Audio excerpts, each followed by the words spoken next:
You are listening to The Brian Craig Show podcast, broadcasting from sunny South Florida. Brian is joined by his wife and co-host, Kathy. Follow Brian on social media at BrianCraigShow.com. And now, Brian and Kathy. Welcome to the program, everyone. I'm Brian Craig, always joined by my wife and co-host, Kathy. Thanks for tuning in, everyone. If I can get that out. Thanks for tuning in, everyone. And please subscribe and follow on whatever platform you are listening to us on. All right, we got a lot to cover on the show today.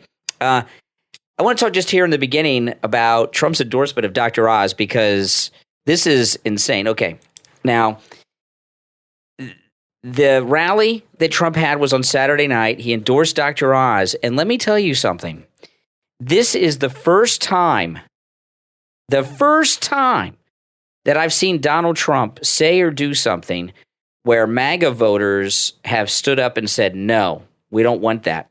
I have not heard a single Donald Trump real MAGA voter say that they like Dr. Oz, they support Dr. Oz, or that they will vote for Dr. Oz. Everyone is saying, I don't like this guy. You know, there's this clip of Dr. Oz from his TV show with the transgender thing going on. And the transgender issue is a big issue right now, which we're going to talk about in a bit because there's something happening today with that.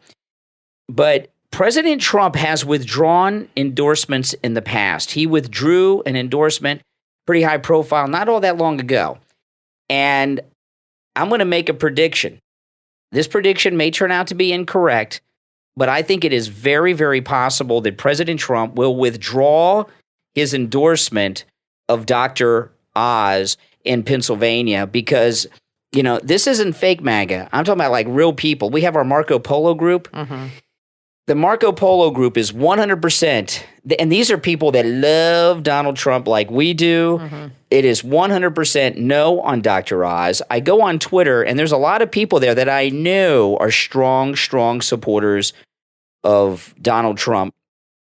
And Twitter is just flooded with people nonstop for 2 days now, since Saturday night when it was actually before the rally because Trump's endorsement of Oz came out before the speech. Or, you know, he had a written statement he released. So Saturday, Sunday, now it's Monday. Twitter has just been blowing up with Trump supporters, very strong Trump supporters who say no to Dr. Oz. I've never seen anything like this. So I'm here to tell you that Donald Trump, I'm going to predict, is going to withdraw his nomination.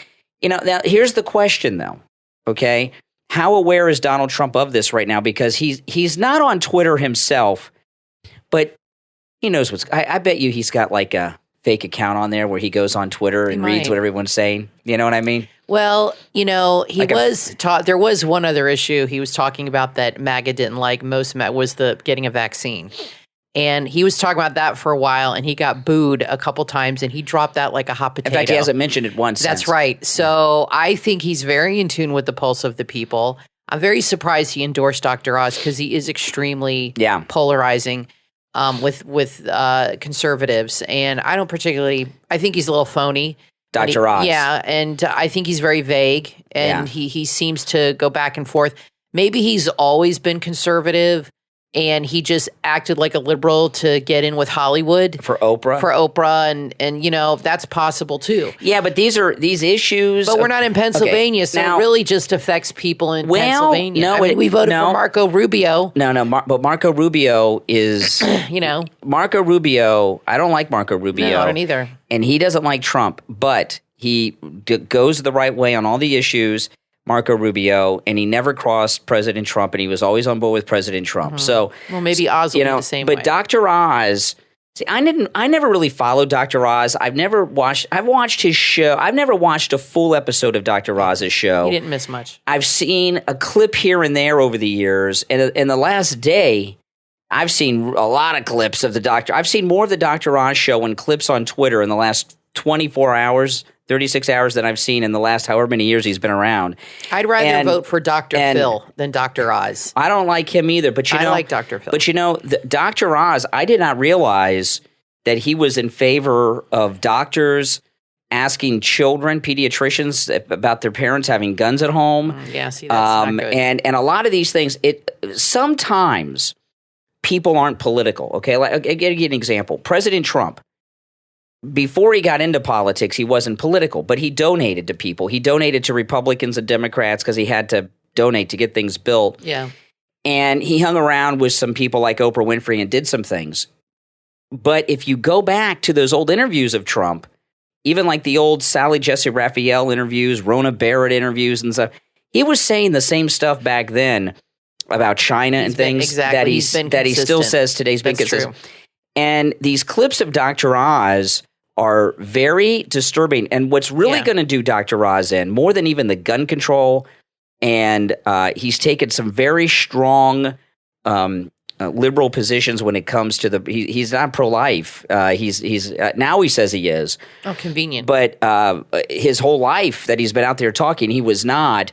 But this clip that's circulating online from his TV show with the transgendered kids, little kids, that's it. I mean, that's a big issue. What does he say in the clip?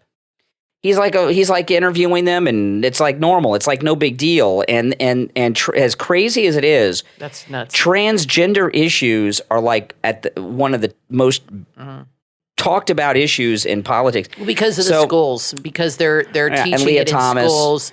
And now, because of DeSantis, 11 other states are putting through similar laws where certain things cannot be taught. Of course, in New Jersey, they can teach your 6-year-old that, just because they're born with certain body parts, it doesn't make them a boy or girl. I mean, whatever. They should not be teaching kids this at all. They're too young here's the deal. They're too young to process what all this means. But you know what? They want to get in and indoctrinate these kids as early as possible and make it a part of their normal life, their normal conversation. And they want to go back as far. I'm surprised they don't do it when they're 3 years old in preschool. Yeah. Now, just to finish up on this thing with President Trump, then I want to get into what Kathy's talking about there.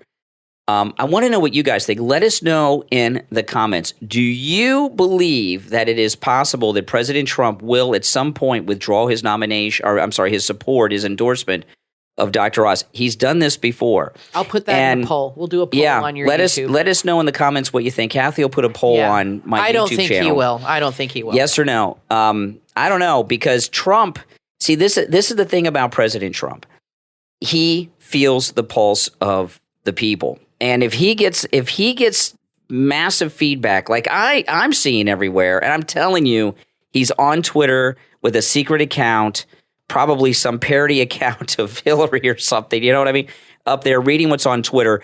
And if he gets wind that MAGA is as upset as they are about Dr. Oz, he's going to drop him, and he's going to drop him like quick if he starts to feel that way. We'll find out, just like he did. He talked about the vaccines twice. The second one was at a private event with Bill O'Reilly. There was a report of booze, and he has not mentioned it once. He's at a rally 4 weeks in a row. He has not mentioned it once, and he dropped it as soon as that happened. Okay, so we put the poll up. Yeah. And we'll check it at the end of the show because we get responses pretty quickly. The question is, and this is in the community section of Brian's YouTube, Brian Craig. We have a lot of polls. Well, let's announce the results on the next show so we can get people that are listening to this show. Okay, but I'll give you the question. Will President Trump withdraw his nomination for Dr. Oz at some point? The choices are, I think so, or not going to happen. Yeah, and this is important because the MAGA people have spoken, and they do not like Dr. Oz. And let me tell you this. The things that I'm learning about Dr. Oz in the last day, I did not know. I didn't realize how politically he was on that show of his, So, but you got to remember, he was in with Oprah. He was her doctor in Chicago. So he's been around. So, we'll find out. And, someone said earlier, I saw, they said, well, President Trump chose Mike Pence. And there's been some other people that he picked. Yeah. So, Bill Barr. But I'll tell you this, President Trump, he hears us, and he'll do the right. I think he'll do the right thing. He'll do the right thing at some point. He will withdraw his nomination. I don't think he will. I think they're friends. And Trump a friend. If they're betraying him, as long as he tells Trump what he wants to hear, he'll keep going. I don't know. Okay, this transgender thing, okay, that's circulating around. Yeah. when I saw Trump a couple weeks ago at a speech, it was an all-day affair. You guys heard me talk about this. There were speakers who came up all day long. I was there at like 9 o'clock in the morning until like 9 o'clock at night, right? There were speakers all day before President Trump. Every speaker, including President Trump, talked about the transgendered stuff going on in the schools. And they talked about this Florida law. They talked about Leah Thomas. They all mentioned the name. Even President Trump said Leah Thomas's name. And every time the transgendered issue came up, the audience, the boo. If President Trump sees that transgender child clip from his show, that's all he needs to see. That's a big issue. President Trump in the speech I saw him at talked about that for like 10 minutes about Leah Thomas and went through the whole thing.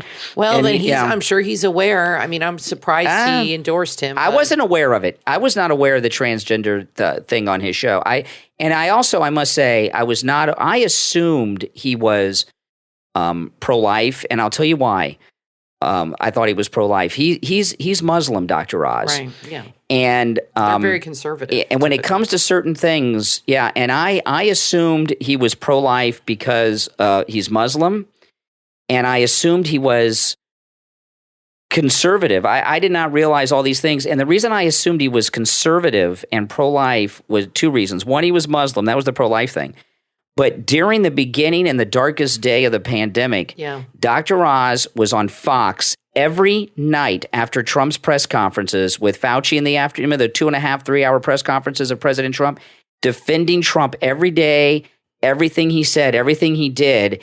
And Dr. Oz was like the only well-known national doctor who was on TV, always standing with everything Trump was saying and doing during the height of the pandemic, okay? And so I was wrong about Dr. Oz, I must say. And I did a live stream on YouTube Sunday morning, and I didn't get what was going on. I'm like, I don't understand. I mean, Trump endorsed him. I don't understand. Well, now I do. And maybe it's about that. And it's not often that you will hear me say, well, I just didn't follow Dr. Oz. It's not often you'll hear me say so quick, because I'm pretty informed on the things I talk about. I don't know everything. But if I'm talking about something, I know what I'm talking about generally. I did not know all these things about Dr. Oz. And you know what? I bet you President Trump didn't either. Now, I want to say, though, in this first segment here, this transgendered stuff, okay? There's like a huge thing on television today about it. This is what the Democrats are doing, this transgender in school and this Florida don't say gay bill, gay's not it.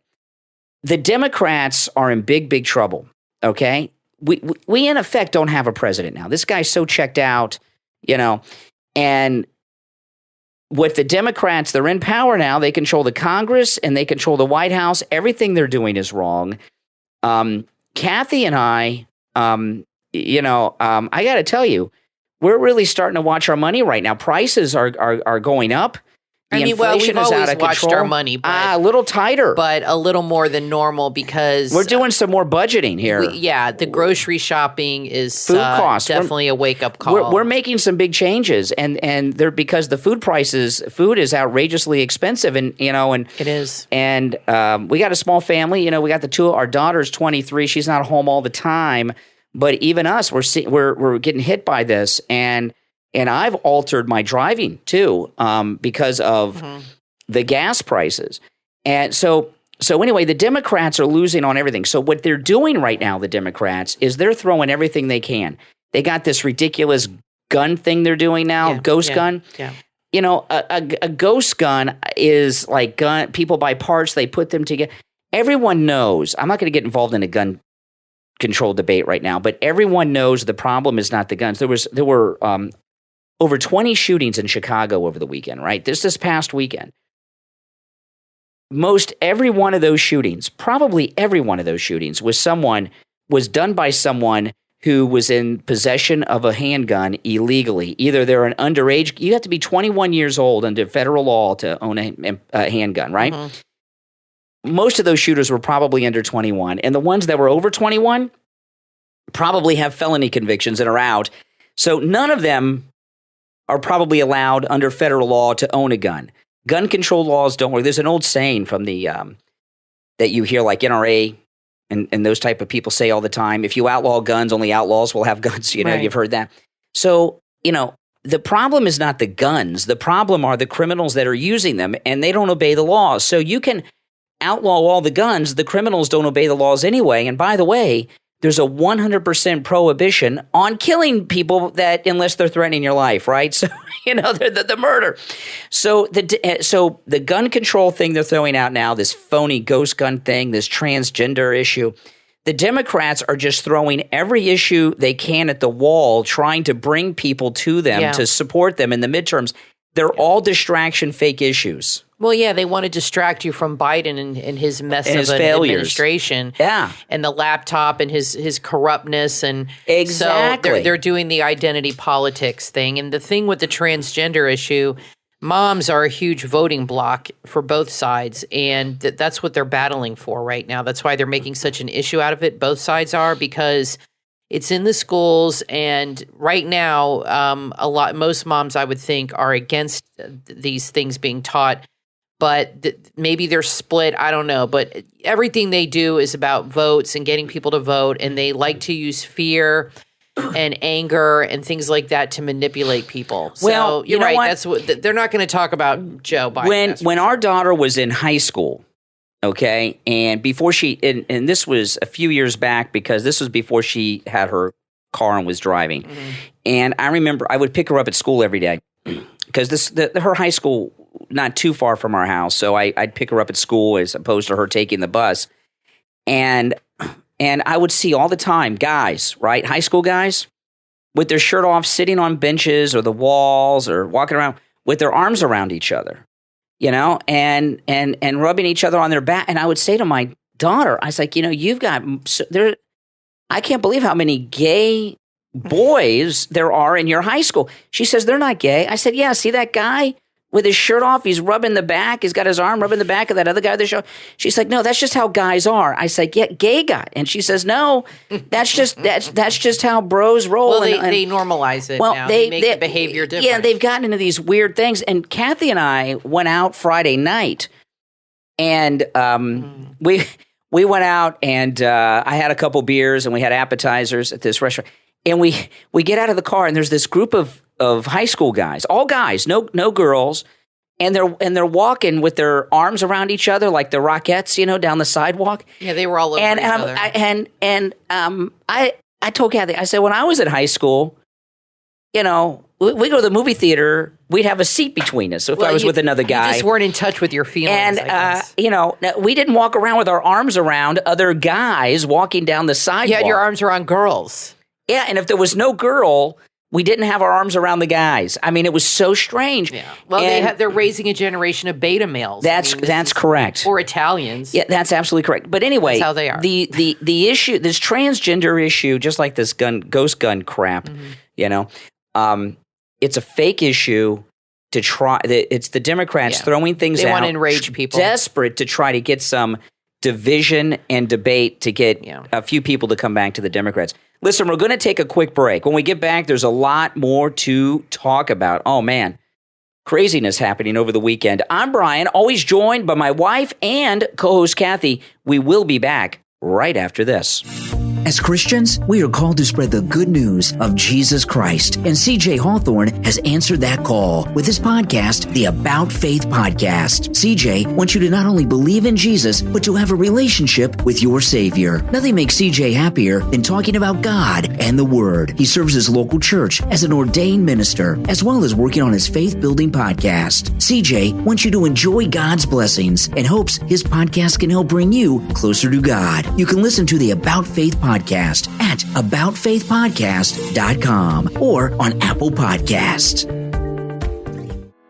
Graduation season is right around the corner. For custom graduation announcements for your student, visit digitalbell.etsy.com. Digitalbell.etsy.com offer customizable wedding invitations and thank you cards too, all created by a professional designer. Everything at digitalbell.etsy.com are created in high-quality graphics that you can edit and print. These are memorable keepsake invites and cards that you will keep forever and are perfect for your scrapbook. Go right now to digitalbell.etsy.com and your special occasion will be one to be remembered forever. digitalbell.etsy.com. Hi, Brian Craig here. I'm in studio with my wife, Kathy, and she's here to tell you about her experience with the MyPillow mattress topper. Well, as you know, Brian, I was waking up in pain almost every morning for years and years, and we had bought a new mattress not that long ago, but it still was not doing the trick. So I said to you, let's get the MyPillow mattress topper, and let's see if it helps or makes any kind of a difference. And I have to tell you, after sleeping on it just one night, I woke up, no pain. I felt incredible. It made a huge difference for me. And the pain has not returned. Wow, that's absolutely amazing. Now go to MyPillow.com and order your MyPillow mattress topper and do what Kathy and I did. Use the promo code KANE at checkout, K-A-N-E. And this is an incredible deal because with the promo code KANE, you will save 30% off the MyPillow mattress topper and get 2 free MyPillows. But you've got to use the promo code KANE at checkout, K-A-N-E. It comes in every size too, from twin all the way up to California King. That's promo code KANE, K-A-N-E, at MyPillow.com. You are listening to the Brian Craig Show podcast, broadcasting from sunny South Florida. Brian is joined by his wife and co-host, Kathy. Follow Brian on social media at BrianCraigShow.com. And now, Brian and Kathy. Welcome back. I'm Brian Craig, always joined by my wife and co-host Kathy. Thanks for tuning in. So during the break, I went out to the refrigerator and got a iced tea, and Fox News was on, muted. And John Roberts is there. They have this huge map of the war zone in Ukraine. And Zelensky says thousands and thousands dead in Mariupol. Obviously, there are people that have been killed. There's a war going on. Okay, I'm not stupid. Okay, I mean there is a war going on. I don't think the war itself is a fantasy, but I don't believe Zelensky's numbers. You know, when the hurricane hit the Caribbean when Trump was president, remember, and it went through Puerto Rico, and they told us that there were 5,000 dead or something like this in Puerto Rico. Yeah. And I was in Puerto Rico not long after the hurricane. We took one of our listener cruises to San Juan, which we're going to again in January. And if you want to join us on our listener cruise, I got to get the number to Ian at Cruise and Travel Depot to give you guys to call. But San Juan, Puerto Rico is one of my favorite places to go in the Caribbean. I love it there. And the reason I like it is because San Juan, they have the cobblestone streets and everything. It's like the 1800s still. Yeah. It's kind of cool with the Spanish ports. But anyway, they said 5,000 Puerto Ricans died. Where were the mass graves? You know, Puerto Rico is a big island, but it ain't that big, and that's a big chunk of the population. And they were claiming that there was a death toll larger than 9/11 by 5,000. Remember, there were 3,000 on 9/11, which was greater than Pearl Harbor. Where were the mass graves? It was a made-up number. Yeah, okay? There were a lot of lies coming out of that whole. Yeah, and then they had reporters there, and Trump had sent them tons of supplies and water and everything. And a lot of reporters went to the port there, and there were ships, and they had unloaded all the water and canned goods and everything was just sitting out on the dock. Yeah. Nobody was, and they're like, nobody's taking this. That's right. It's now when there's a hurricane here, okay, and we get them in Florida, as you know, there are places that will give out free water, sandbags, food. And you go there is a line down the street. Oh, yes. Okay? People will go and get the free stuff. But they do it like a few days before a hurricane is coming and after a hurricane with supplies and things like that, free water, all this. And you will see people go en masse to get their free stuff. Here, they had a whole port full of things. I mean, it was everywhere, thousands and thousands in warehouses, just sitting outside doing nothing. Nobody was coming to get it. I mean, if they were really in distress, wouldn't you think that people would be there? I'm not saying that nothing bad happened, but wouldn't the people be there getting their free food and free water? Yeah, I mean, Trump said he did everything he could. Yeah, what's the guy supposed to do? The number was made up. There were not 5,000 dead. In fact, when I went to San Juan, it was not long after we took a cruise. We hit the hurricane hit every spot that we went to on that cruise.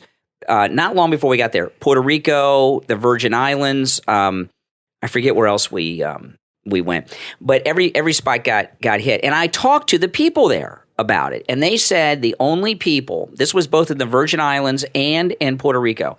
The only people that didn't make it, very small numbers, were people that were in evacuation zones and refused to leave. So anyway, the reason there are people that refuse to evacuate all the time. The reason I bring that up, well, in fact, one time... it happens here all the time. We were watching... This was about 15 years ago. We had a really bad hurricane coming, and the local news was on the beach in Fort Lauderdale doing a live report, and it was an evacuation zone. Everyone had been ordered away by law, and they said, it is a ghost town except for this one truck behind us, and it was Kathy's mother and Kathy's stepfather in that truck behind the evacuation. Remember, we called them and said, "You're on Channel 7." They said, but anyway, the reason we share that is I go out there. I don't believe Zelensky. Obviously, people are dying. It's a war. There's something going on. Yeah. Not in the numbers that he's talking about. And what's going on here with Fox News is disgusting. Fox News is brainwashing people and pushing them towards this. Fox News has done this before. Glenn Beck, when he was on Fox News, I'm not talking about what Glenn Beck currently does, but when he was on Fox News, he had his show at 5 p.m. And I would get calls from listeners on the air, including people we knew personally, like one of our family members who were big Glenn Beck friends, and they were suffering from depression. And I would get calls from people on the radio, right? And you would talk to them. It is because Glenn Beck was scaring them. You know, remember he had like the survival seeds. You could grow a field of crops with these Jack and the Beanstalk seeds he was peddling. That you can hold the seeds in your hand, you know, and they could plant a field of crops. And he kept, you guys remember that? He must have owned some part of some company, like some prepper company. I get, well, he's Mormon. Yeah, I know that's a big thing with Mormons. And the Mormons stock up food anyway for whatever. And that's part of what they're taught in church. And what Glenn Beck helped do is take the Mormon prepper thing that's been around forever and make it mainstream for people. But anyway, people would listen to Glenn Beck, and this is when he was doing his Fox News show, 5 to 6. And he was always, it's coming. The collapse is coming. And if you're not ready, it's going to be here. And everything is going to be. And it was having an emotional impact on people that I would talk to on the radio. And there was one person in our family, I don't know if you remember, I don't want to say who on the show. I know who it is. And I'm like, you know, that's when it clicked for me, because I was like, wow, Glenn Beck's affecting them. Fox News is doing a similar thing with Ukraine. And, you know, I was talking on the radio this morning. There's a millennial YouTuber in Ukraine that I watched, Pavlo in Ukraine, right? Or is it Pavlov? Pavlov's the dog. Pavlov's dog. Is it Pavlo? Yeah, that's psychiatry. It's either Pavlo or Pavlov. I think it's Pavlo. Pavlo in Ukraine. Look up Pavlo in Ukraine. And he has a pretty good YouTube channel. And I found him because he came up on my YouTube recommendations, and he said, and it was something about him finding Trump in Ukraine. Now, this is before the war started, and he was at a ski resort in Ukraine, which looked a beautiful ski resort. And they had a wax figure of President Trump in the ski resort store. I thought it was pretty cool, and I started watching him. And it was pretty interesting. And this was like in the buildup of the war, before the actual attack happened. And I watched a whole bunch of his videos, and it was very interesting. Mm-hmm. And he's about 25-ish. Maybe a little older, maybe a little younger. And he has a girlfriend who likes to walk around in her bikini, usually on their vlogs. And he's at grandma's house with his girlfriend on a farm in Ukraine. And he's streaming on YouTube. He's done detailed videos about where he is. The Russians have not come to get him. And he's still got his cell phone. He's still got his YouTube stream going.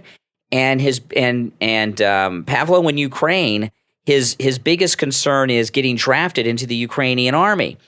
And I was watching after the hot war began, I was watching some of his live streams, and I was shocked that his girlfriend was with him, and she was there the last time I saw his live stream, because I thought all the women were being raped by the Russian army, and she would get out and go to Poland.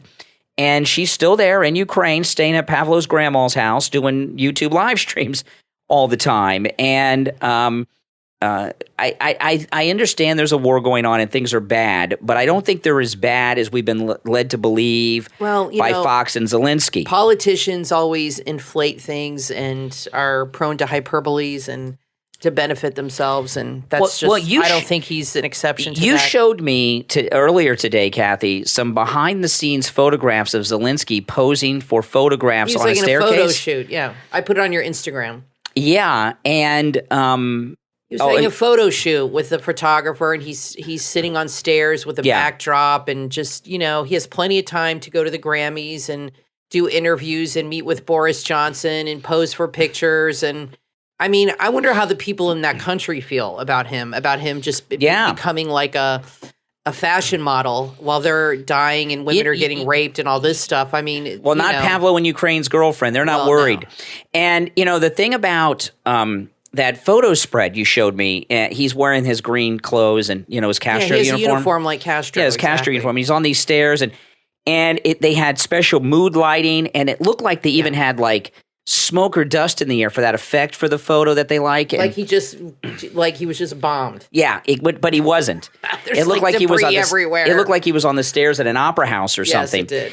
And in fact, he was on these really nice stairs, and they added like sandbags or something. Did they really? Him. Yeah. Oh my goodness. They like set. It was like the scene was set. It wasn't organic. It was staged. Wow. And the photo shoot. The photo spread of Zelensky there, it kind of reminds me of the Vanity Fair photo spread of Fauci by the pool with the sunglasses. It looked like a Vanity Fair thing. Yeah. And then Boris Johnson, I've always been a fan of Boris Johnson, but they got to him. When he got COVID, he changed. There's the Boris Johnson before he had COVID was like Trump. And since he got COVID and recovered, he's been like a leftist globalist. So I'm not a big Boris fan as I was.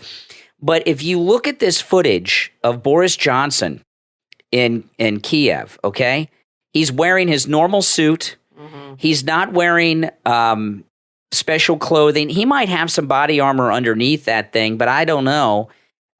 He didn't have a helmet on, and it was in the middle of the day. So, this was not like Churchill during the Blitz coming out during the day and going through the rubble. It looked like the UK Prime Minister was just, a tourist in Kiev. It didn't look like anything. Well, they didn't look distressed. No, he didn't. And at all. No. And the UK is, it's not the United States, but it's a major country. And the Prime Minister of the United Kingdom is an important person, whoever they are. And his security personnel wouldn't let him walk around and fly into a war zone like that. This is what they're telling us, that, okay, the Russians haven't taken Kiev, but the Russians control the airspace. So you're telling me that Boris Johnson, who does not have an Air Force One, the British Prime Minister just like borrows like a do they have like a British Secret Service type? He may have taken like a British Air Force plane in there, but they're telling us, okay, that Ukraine is under the airspace is under Russian control. If the airspace is under Russian control, the United Kingdom security, whoever guards the Prime Minister, would not allow the Prime Minister to fly into Russian-controlled airspace in wartime and go into a war zone like that. I don't buy it. And I know they're saying, well, it was a secret mission. Believe me, a plane flies in with the British Prime Minister on it. The Russians have probably spies all over freaking Oxford over there. They know, you know what I mean? The Russians are so infiltrated in the United States and in the United Kingdom. Are you kidding me? Believe me, Putin knew Boris was coming in there. Boris Johnson didn't look like he had a worry in the world. No. And he's no Churchill. Churchill had a long experience, and all these things with the World War and all that. Boris Johnson is no Churchill. And it just didn't look – I don't think it was a good look. If Boris Johnson would have done everything else but wasn't wearing the suit that was made by some British tailor and was like in fatigues or something – It didn't look like he had a worry. Now, listen, we're going to take a break. When we get back, there's much more to talk about. Don't go anywhere. I'm Brian, always joined by my wife and co-host Kathy. We'll be back right after this. Remember the movie The Master of Disguise? This year is the 20th anniversary of the film, and three men with way too much time on their hands are celebrating the 20th anniversary of The Master of Disguise by watching the movie once a week, every week of 2022. Join Eli and his co-host, Dave and Michael, on their podcast, The Turtle Club, on their 52-week journey with The Master of Disguise. There's a new episode the first week of every month. The Turtle Club is available on Spotify, Apple Podcast, Google Podcast, and your favorite podcast platform. Celebrate the 20th anniversary of The Master of Disguise and add the Turtle Club to your playlist right now.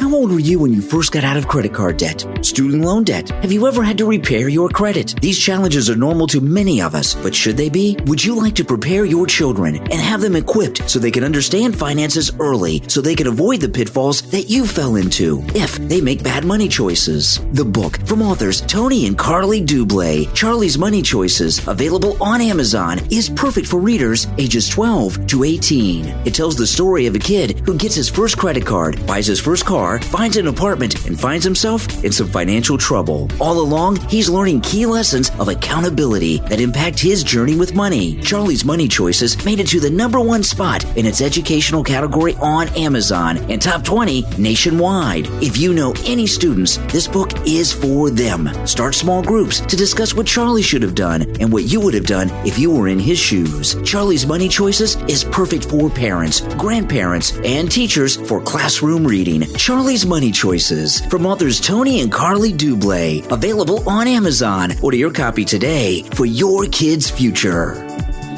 I love my MyPillow towels. Unlike other towels, the MyPillow towel absorbs. They're soft to the touch. They come with a 10-year warranty, a 60-day money-back guarantee. Mike Lindell says towels that actually work. What a concept. But don't just take my word for it. Christine from Pennsylvania called live on the radio and shared her experience with her MyPillow towels. I was just going to say, I bought the MyPillow, my towels, a couple weeks ago, and they are fabulous. They are the best towels I've ever used. They're just the right amount of thickness. They're not too thin, they're not too thick, and they're a great length. They're like longer than your average towel, and they are fabulous, luxurious. You know, what's amazing to me about the MyPillow towels, Mike Lindell's a genius with his inventions. It absorbs the water, and the towel's not soaking wet after. Yes, exactly. You know, other towels, the water just kind of lays on top of them. They don't absorb it, and you're just smothering water, smearing it around on your body. Now with the MyPillow towels. What color did you get?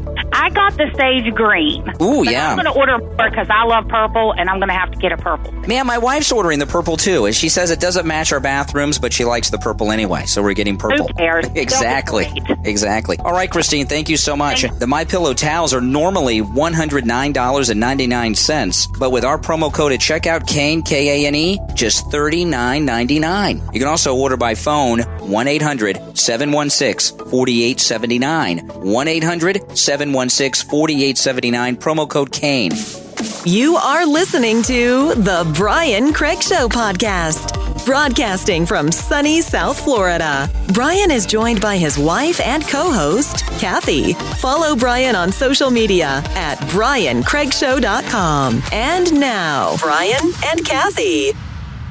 Welcome back, everyone. I'm Brian Craig, always joined by my wife and co-host Kathy. Don't forget, the Brian Craig Show podcast is now available on all podcast platforms, including Spotify, Apple Podcast.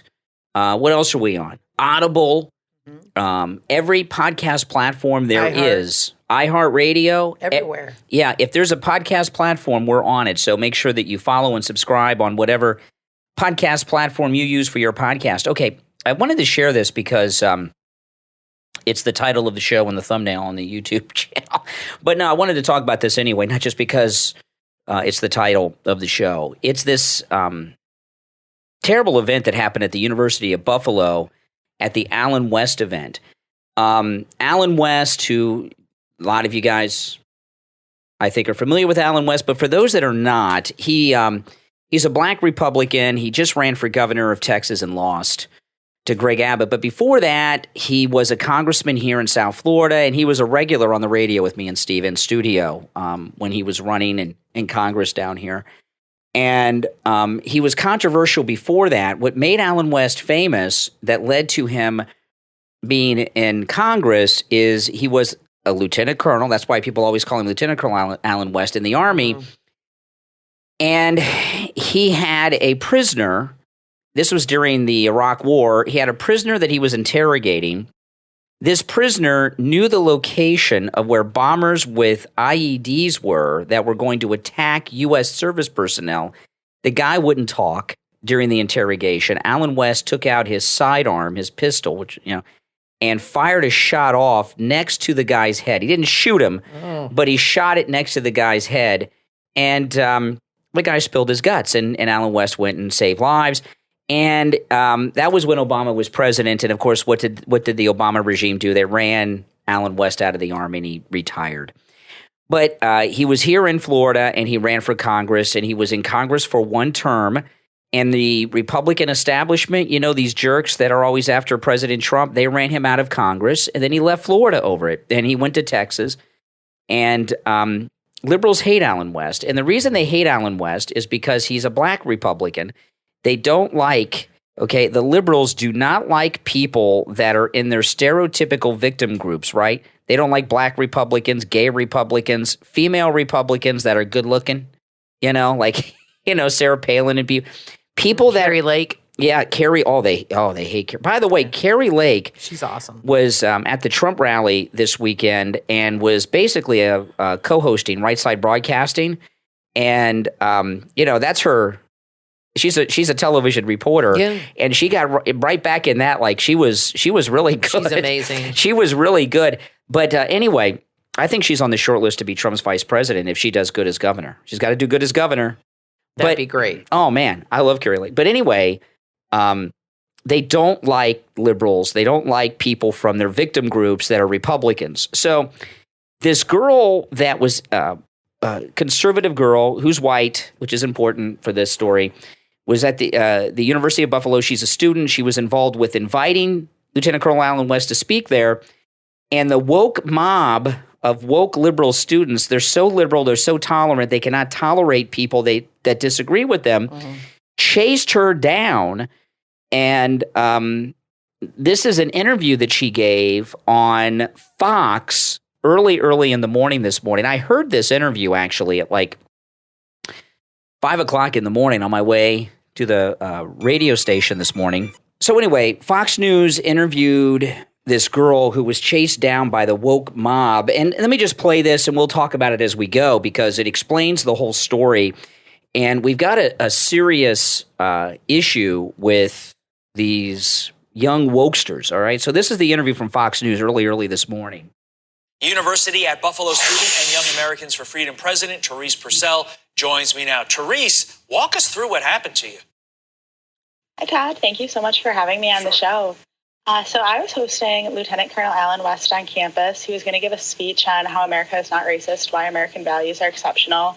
And we got through the speech. We had hundreds of people show up for the speech. We actually had a standby line with hundreds of people who weren't even able to get in since we filled the capacity of the room pretty quickly. And then during the private meet and greet with members, it got out of hand with the protesters. They were banging on the walls. They were screaming, no peace, which I took them at face value that they didn't want peace as they were trying to get in and trying to disrupt our meet and greet. And then it got crazy as we went to leave. So I was following Colonel West out with our police escort as hundreds of protesters around us were screaming at us. And then I was quickly separated from the police as they were protecting Colonel West. And the protesters came between me and them, which is when I decided I was just going to turn and walk peacefully back to my car. And then I realized that I was the target for these protesters. And about 200 of my fellow students started hunting me down on campus, started chasing me, screaming, go. Now keep in mind, this is a college-age girl who's scary. All alone, and she has a mob of 200. And these are 200 men and women, okay, that are also college age, screaming at her, no justice, no peace, and all this business. And not one guy stood up to defend this young woman and say, "Hey, this is a girl you're chasing here, who's all alone." But because Brian, they don't know what a girl is anymore. I get maybe not, Kathy. Get her, go capture her, get the girl in the red dress, which is when I started darting. Oh my goodness. Well, they know she's a girl. They said girl. It's like in Schindler's List in the red dress here. I mean, this is really scary stuff. Can you imagine? It is scary. away from them as they were sprinting towards me. And eventually I turned the stairs and was 1 second ahead of them, which is when one of my friends pulled me into the men's bathroom. And we just missed them, thankfully. They were just a few seconds behind. And while I was in the bathroom, I could hear them screaming, "Where is she? Where is she? We need to find her. We need to find her." And I called 911. But while this was all happening, the mob continued to chase other members of our club, Young Americans for Freedom. They physically assaulted one of our e-board members. They kicked him. They punched him. It was a really crazy event that we were trying to bring a Black voice to campus to talk about these issues of racism and American exceptionalism. And while they were screaming that we were trying to silence Black voices, we were actually trying to bring this conversation to campus. We had an open Q&A during the event, but instead of asking peaceful questions, they decided to resort to violence. This is insane. I mean, this sounds like you were in a war zone, not on a college campus in the United States of America. If they caught you, what did you think they would do to you? I was really afraid for my life since they physically assaulted my friend. And like I said, they were screaming no peace. So I don't think they were going to do anything remotely peaceful. They were a very angry mob, and they were clearly saying that they were trying to chase me, that they wanted to capture me. So I'm afraid of what would have happened if I wasn't able to hide from them. I mean, what's going through your mind as this is all developing? I was mostly thinking of how can I get away from this mob. It seemed like they were clearly trying to threaten me personally.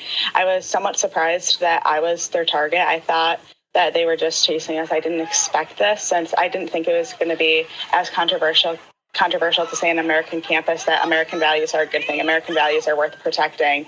I don't think they liked Colonel West's message that he did experience racism. Yeah. He grew up in the 1960s, 1970s in the South, but he overcame that, and he decided not to be a victim, not to look at himself as a victim, and that America gave him that equality of opportunity that many other countries don't. And I think these people like to see themselves as the victim, and his message fundamentally challenged that. They want to maintain that victimhood because victimhood is powerful. Did you recognize any of the people that were doing this to you?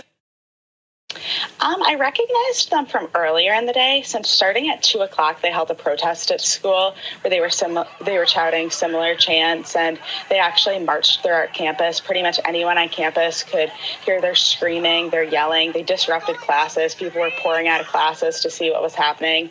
So I did recognize them from earlier, but primarily they seemed to be students from the school. Understood. That's scary. Well, and I'll tell you, if they would have gotten her, they would have beaten her and raped her.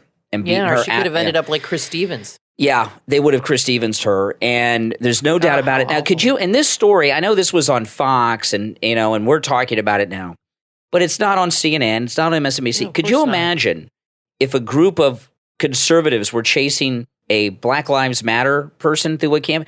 And could you imagine? It would never happen. And the thing with this is the thing with this incident right here that's really frightening. These kids, and if you watch the whole video of it, it's scary. And she handled it pretty well because, if she was our daughter, she should sue that school. Yeah, because they should have provided security. They should have protected her. Yeah. And she was on campus property, and they did not provide the proper security, and she could have gotten killed. And I'd like to know, it's their responsibility when she's on campus. Well, this guy on Fox News, he didn't ask her about this. It's a school event. She called 911. What happened when the police finally came?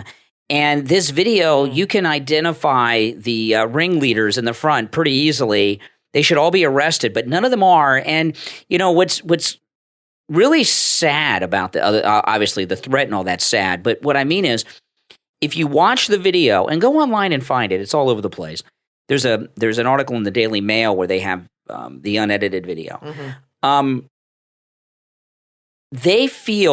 This mob feels so right in chasing her down, and this is pure brainwashing. If you remember the movie, it's totally justified. Yeah, because she's evil. She's spreading hate, but they can beat the crap out of her, and that's spreading love. If you remember the movie American History X with Ed Norton, and there's this scene where he's at the dinner table with Elliot Gould and his mother Beverly D'Angelo, and he's just going on and on about his skinhead racist ideas. And Elliot Gould says to the mother, he says, "I'm so sorry. He's lost. He's lost." These kids are really brainwashed and lost, and you really got to ask yourself, where did these kids get so angry and dangerous. And I'll tell you where they got that way. They got that way from their college professors and their critical race theory in their public school before they went to college. That's how they got that way, with a little bit of help from Hollywood and the music industry. This is frightening. And the media covering this story up is even more frightening, because the media, they all know about this story, okay? They all know about it. The media are covering the story up because they believe that Allen West and this girl, just by existing, incited violence, that they're the guilty ones. If they did get a hold of her and kill her, they probably, in their mind, would feel it was totally justified. Well, yeah. Of course, Kyle Rittenhouse is a bad guy, but this girl would have been like, yeah, she deserved it. You know, she's spreading hate. She's a white supremacist and elitist and this and that, white privilege, BS, and she deserves to get her ass kicked. The left believe that that there's no middle ground. If you disagree with them on one syllable, you're a racist, homophobe, and all these things. And I'll give you an example, like this transgender thing that's going on. All of a sudden, out of the blue, the left are enlightened about 83 genders and the transgender crap, right? All of a sudden, they're enlightened. This has never been really talked about before until the last couple months. Now, all of it. And if you disagree with them about this, you're to be destroyed. And this is what it is. Well, that's what they do with anybody that disagrees. They shut you down. They label you. They silence you because they don't want your opinion. That's right. Because you make too much sense. That's right. They don't want it to get out there for people to hear, because they want to brainwash everybody. And if you speak common sense, like Trump says all the time, I'm just speaking common sense. That's too much reality for them. They don't want to hear it. It doesn't politically help them. Now, I want to thank all of our Patreon supporters for their support of the program. And if you would like to support the program, becoming a Patreon supporter is a great way to do that. There's a link in the description of this and every episode to our Patreon page. Now, depending on what platform you're listening to us on, that link may or may not be clickable. You may have to copy and paste the link. There's also a direct link on my website, BrianCraigShow.com, to our Patreon page, which is patreon.com/RealBrianCraigShow. And Patreon supporters get commercial-free editions of each and every podcast episode. And our top Patreon supporters get a live on-air thank you shout-out on each and every episode. So the names you will hear now are our top Patreon supporters. I want to thank Andrew and Connie, Christine, Gary, ETW, Chuck, D, Pamela, Jacqueline, Rick, Rich, and Nick. These are our top Patreon supporters. Thank you so much, guys, for your support. And again, if you would like to become a Patreon supporter, there is a link in the description of this and every episode. Okay. I want to just talk about a couple of other quick things here before we end. One of them, I'm really upset about this. Juanita Broaddrick has been banned from Twitter. Juanita Broaddrick was raped twice by Bill Clinton. And I know, and I know Juanita Broaddrick. She's been a guest on this program. She is a very nice lady. And a lot of people say, well, how did he rape her twice? He raped her and then rested until he could perform again, and then he did it again, okay, in the hotel room. That's how. And the left have wanted her disappeared from social media for a while. You know, Juanita Broaddrick is a retired woman, and you know, like a lot of, and she's an important person. She's a historical figure. She was very brave to come out and talk about her dark secret that she had kept secret for so long about Bill Clinton at a time when he was the most powerful man in America, and she did it. She's a brave woman, but she's been very active the last 5 years or so on Twitter. And they wanted to get rid of her from Twitter for a long time, especially since she was part of that brilliant press conference that the great Steve Bannon organized with Bill Clinton's sex victims. That was awesome. And the girl and so good. And the rape victim who was raped as a little girl. Then Hillary Clinton defended the rapist and blamed her. They had Juanita Broaddrick, Kathleen Willey, Paula Jones, and then the little girl who's now grown up who was raped, and Hillary Clinton in open court called her a Lolita who seduced these men. And ever since that press conference, they've wanted to get rid of Juanita Broaddrick from social media because she's, you know, so they banned her. And I discovered quite by accident on Saturday, you know, I live stream on YouTube 7 days a week, on the radio, Monday through Friday, and on the weekend, from our studio here at home. My daughter set me up a very nice studio here at home for YouTube live streaming, and on Saturday and Sundays you'll catch me there. And I saw a story, and while I was going through the story, I learned something very shocking. John Hinckley is on Twitter. John Hinckley shot the President of the United States, Ronald Reagan, in 1981. I was in the 4th grade. I remember that like it was yesterday. John Hinckley shot President Reagan. He shot James Brady in the head, who was the White House press spokesperson. The Brady campaign's named after him. He shot a Secret Service agent, and he shot a Washington, D.C. cop.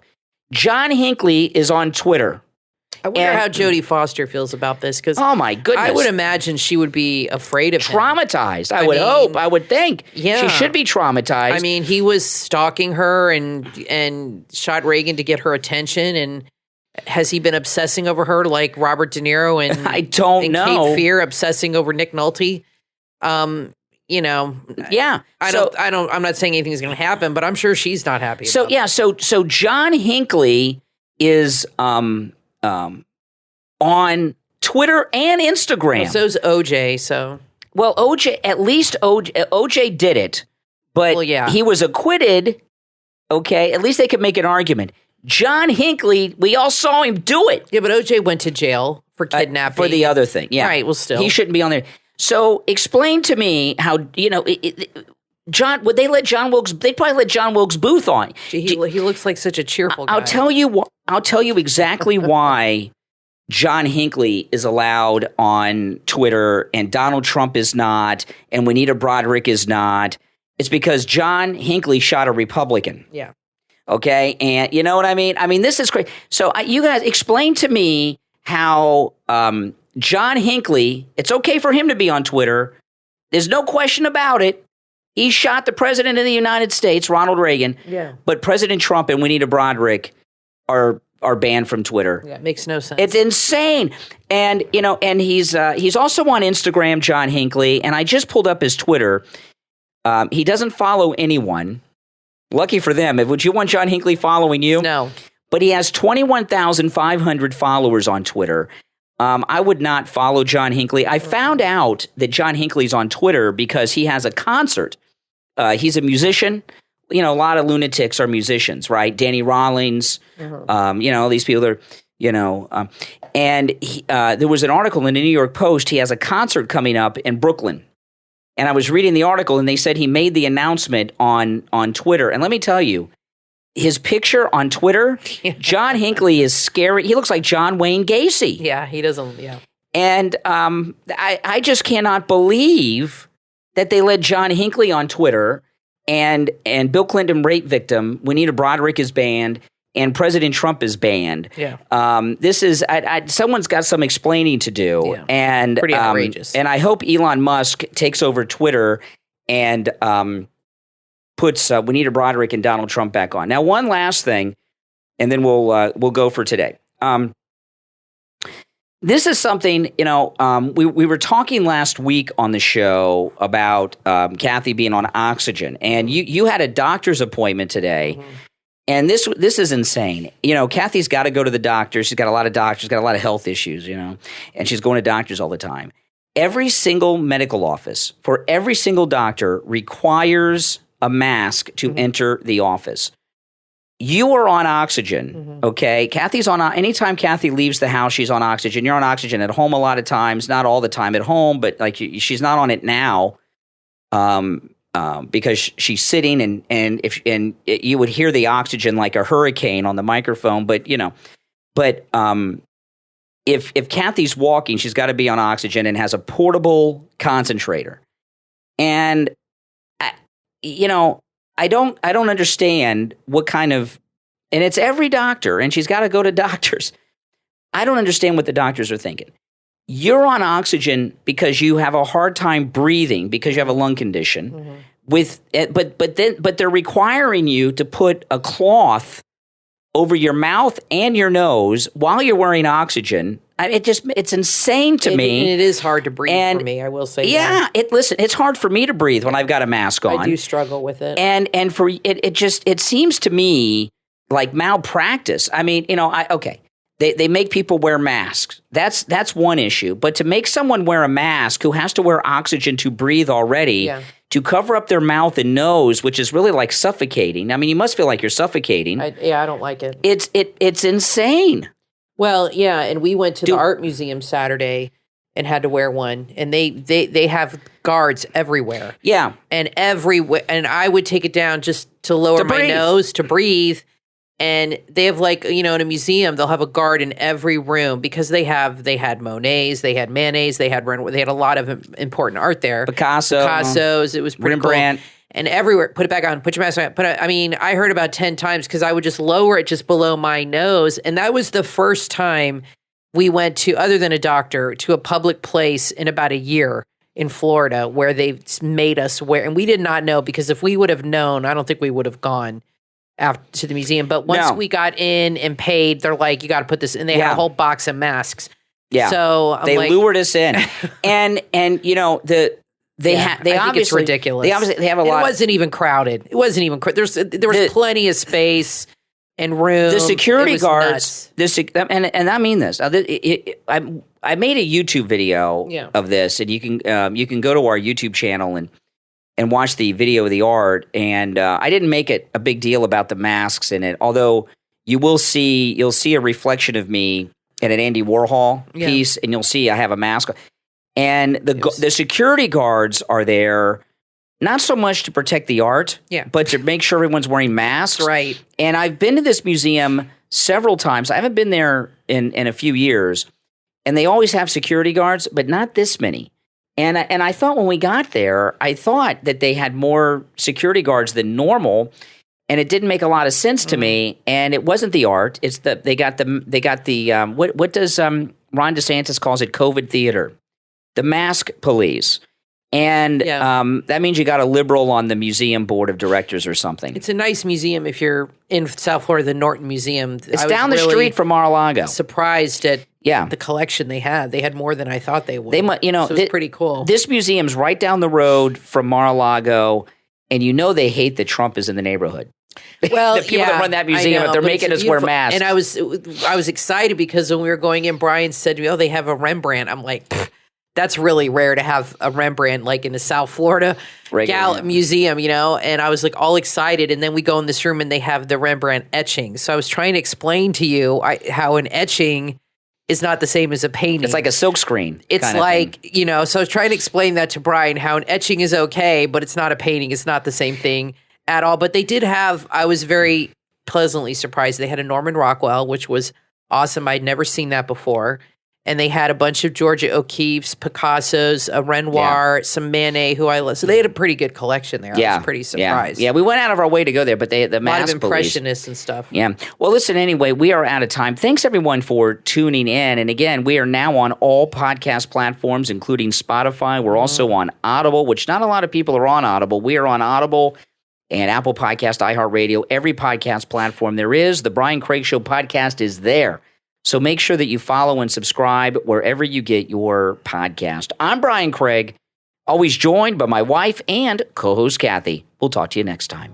Business owners, do you have a website? Of course you do, but is that website generating business for you? No? Then you need Peps. Peps is a freelance web and product designer. He's passionate about his work and will create a modern e-commerce site for you and your business. One that actually sells your products and makes you money. Peps can also create a subscription site so your customers can subscribe to your product or service. He can also design your company mobile app. Need graphic design work for your product, package, and logos? Peps can do all that too, and a whole lot more, even your branding. Take your business to the next level with Peps online at pepx.co. Let Peps create something awesome. PEPX.co.